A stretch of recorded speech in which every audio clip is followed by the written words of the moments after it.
Bugün yapacağım tatlı için 2 paket instant puding, çikolatalı puding, pişirmeye gerek olmayanlardan, süt, petit beurre bisküvi, çikolata parçacıkları ve eritilmiş çikolata kullanacağım. Bakalım beğenecek misiniz?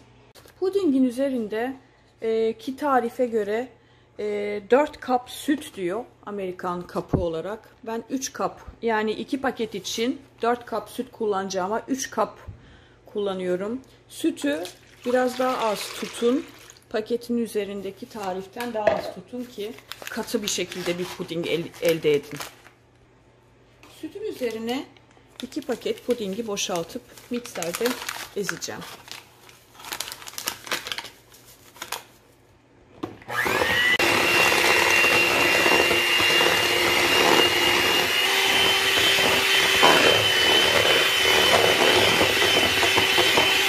Pudingimiz hazır. Şimdi rondoda 2 paket petit beurre bisküviyi eziyoruz. Toplam 2 paket bisküvi kullanacağım.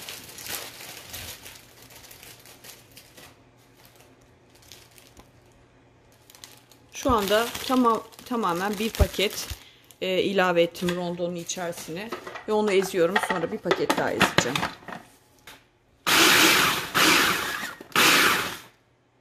Şu şekilde bisküvilerimiz ezildi.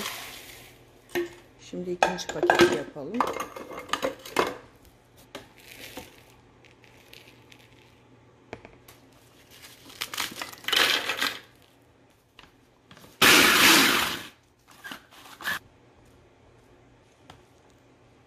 İkinci paket bisküviler ezildi. Hepsini bir kaseye boşalttım. Şu şekilde. Gördüğünüz gibi. Şimdi bir su bardağı karışık çikolata parçacıklarım var. Chocolate chips diyoruz. Bir su bardağını rondoda ezeceğim. Ezdik. Şu anda onu da ezilmiş bisküvilerin içerisine alıyorum. Çikolata parçacıkları. Şu anda hazırladığım puding ve ezdiğim bisküvili çikolata karışımını birbiriyle karıştıracağım. Yavaş yavaş.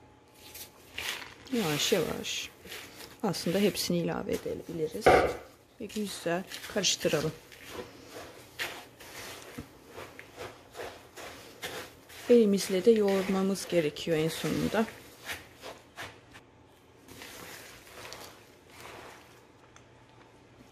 Yoğrulmuş hamurum, çikolata hamurum hazır. Şimdi ise çikolata eriteceğim. Kullandığım çikolata Fountain için kullanılan eritilen çikolatalardan ama istediğiniz şekilde çikolata kullanabilirsiniz. İstediğiniz şekilde eritebilirsiniz. Ben şu anda bunu mikrodalga fırında eriteceğim, üzerini kapatıp. Hatta eriyen çikolatamın üstüne biraz önce karışımın içine koyduğum çikolatadan da ilave ettim. Ve tekrar mikrodalga fırında yavaş yavaş eritmeye devam edeceğim. Çikolatam eridi. Karıştırıyorum birbirine iyice yedirmek için. Ve şu anda yapacağım şey minik minik toplar yapıp bu çikolatayı bandırıp yağlı kağıtlı tepsinin üzerine sermek.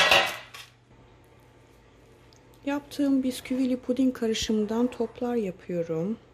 Çikolataya bandırıyorum. Ve ben bunu süzerek yağlı kağıt üzerine serpiştiriyorum. Göstereyim.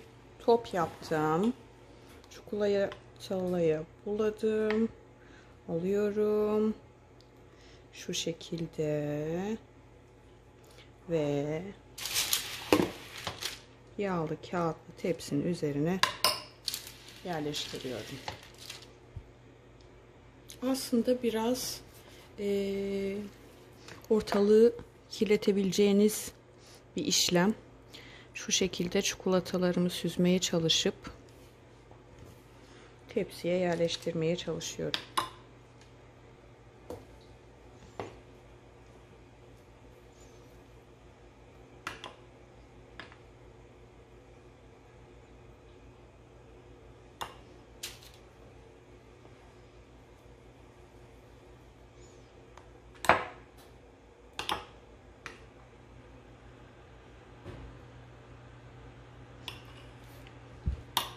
Buzdolabında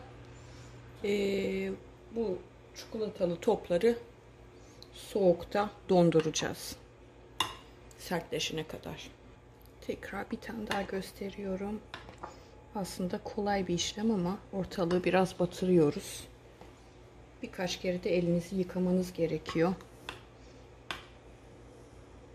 Sürekli.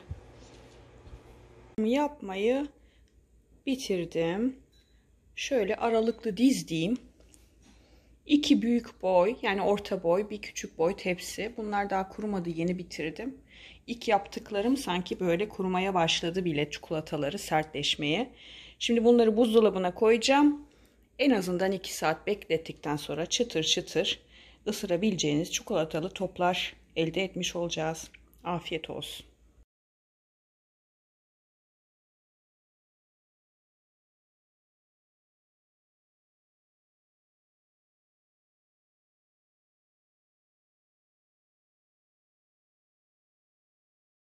Çikolatalı toplar dondular, yani soğudular. Sertleşti üzerleri.